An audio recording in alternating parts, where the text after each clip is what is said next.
Hello, it's Lantern Zagati, a member of Long Island Cares and founder of Food Secure Future, a place for people of all ages and backgrounds to share ideas and learn about the most pressing food security issues. I'm here today with a special guest, Dr. Johanna Mendelson-Forman, who has too many accomplishments to list, but to name a few, she's a distinguished fellow at the Simpson Center, where she heads the food security program. Her writings have appeared in a wide range of publications, including the Miami Herald, the Washington Post, U.S. News, and World Reports, just to name a few. She holds a JD from American University, a PhD from Washington University, St. Louis, and a Master's of International Affairs from Columbia University in New York. She's considered a leading authority on the social gastronomy movement.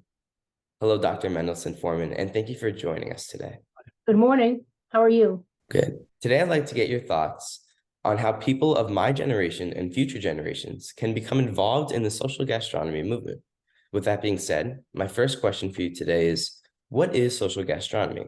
And why is it so important for younger generations to learn about this topic? Well, I think, Landon, you're already involved in it just by what you're doing.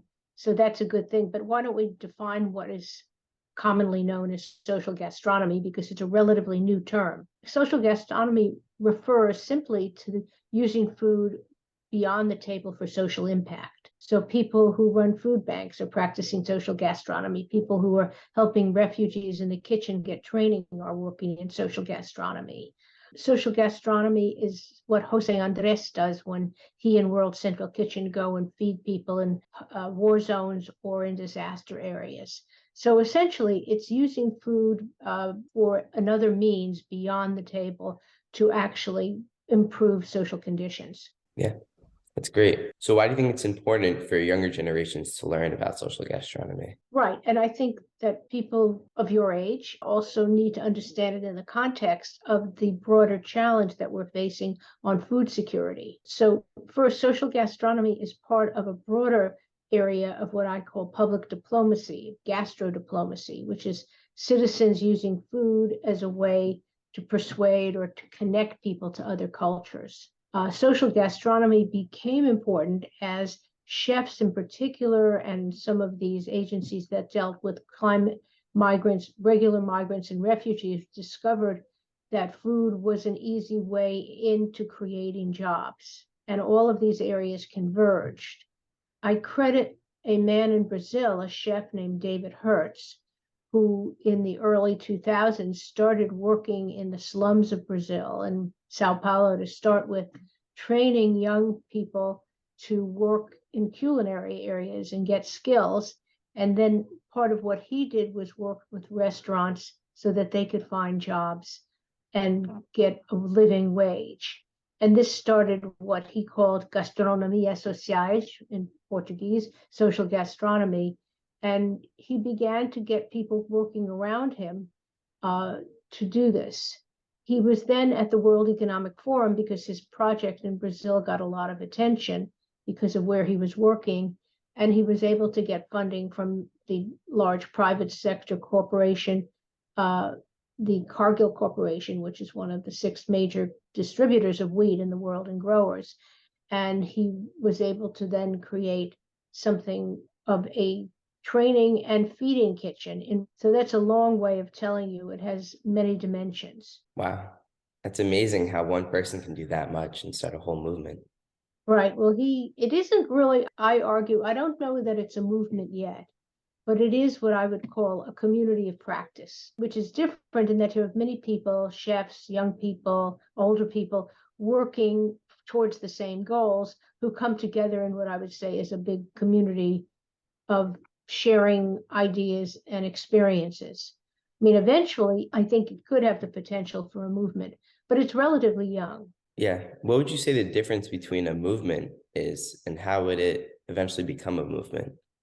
Well, I think people coalesce into a movement when they identify with something and a name. And at this point, if you were to ask somebody, do you practice social gastronomy?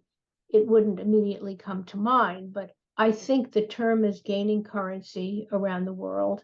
And people who are working in this area of food co-creation are realizing that they're connected to other people. And what the people who started social gastronomy, who are now in Switzerland, are doing is they hold summits, they hold meetings, they're all virtual, but they actually are creating a sense of community online, which is important. And it was especially important because COVID brought out how important food security was, even in rich countries. So they've gained a lot of followers in the developed world and in the developing world. Yeah, it's great. So my next question for you is, what role does food play in breaking down barriers and fostering understanding among diverse groups of people? Well, I should ask you that question. What does it mean to you? I mean, there's a lot of psychological research that shows that when you sit down to eat with somebody, you build trust. And I think this is a very old concept. It dates back to ancient times with Greeks and Romans. And the family, commensality is the word. It means coming around a table. Co means coming, and mesa means table. And so commensality is what is the practice of eating together and sharing a meal. The social gastronomy uses meals, communal meals, as a way to bring people together. This has been especially clear with the refugees who've come into Western Europe from Syria, from Afghanistan, but it's also clear with migrants that have come from Central America North, where all of these groups who are working with migrants are also helping to offer them meals and talk about what's going on. And of course, in Ukraine, those who've left the country have found that these feeding stations that were started by chefs at the Polish border and at the Latvian border and at the Moldovan border are all people who are using food as a tool to communicate. Because even if you can't speak a language, you can still taste something and you can also enjoy a meal. It's a form of comfort, it's a form of memory, it's a form of culture. Yeah, it's really amazing how powerful food is, just in general. I think we take it for granted, but without it, we wouldn't be alive. So when you realize how central it is to your existence, you need fuel for your body, but you also need fuel for your community and your soul, because food memories are very powerful. And people really cherish those memories of the food they had in their homeland, families made for them. And that becomes a link. Even when they can't carry personal belongings, they can carry their memories and a way to cook. Yeah. So my next question for you is, how can social gastronomy initiatives be implemented at a local level to promote inclusivity and bridge social divides? Well, I think probably even on Long Island where you are, you're practicing it, where you have food banks, and they especially grew during COVID, but they're still important because food inflation has made it harder for people with lower incomes to access food. But it's also demonstrated the centrality of food to everybody's life. And I think that's where it's going to continue. The other part of that is people who are growing food locally, which of course is important everywhere in reducing carbon footprints, are now having an impact working with local businesses, restaurants, supermarkets to try and sell what they produce in a nearby area. So that also has a powerful impact and will continue to grow. Yeah, it's great. Thank you. Sure. So my final question for you today is, what are some potential long-term benefits of embracing social gastronomy as a means to foster inclusivity, both on a personal and societal level? Well, I think the long term is, I don't think we're going to see migration or refugees go away in the near term. The World Bank just did a report on migration and development and shows how clearly people are not going home anymore when they leave a country after a war or after a conflict. So social gastronomy is going to continue to hold a place as a tool that people can use to help integrate newcomers into a different community. And I think that's a very important role, which won't go away. And it also has the power of introducing people to new foods. Yourself, I'm sure, learn about food when you go to a food truck or when you go to a food festival. But it's more than that. For people who are producing it, it's giving them a living wage. And that's very important as well.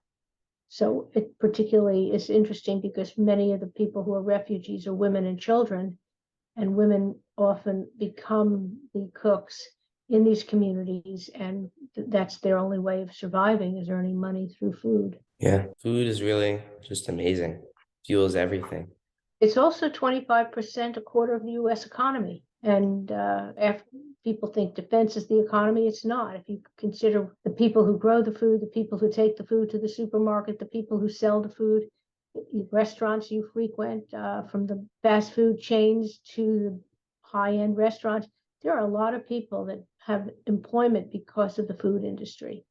And so you may not like parts of the food system, but the food system basically drives our own economy as well. Yeah. So that's it for me. Thank you for joining me today. It was Okay, great. thank you, Landon. Nice to meet you.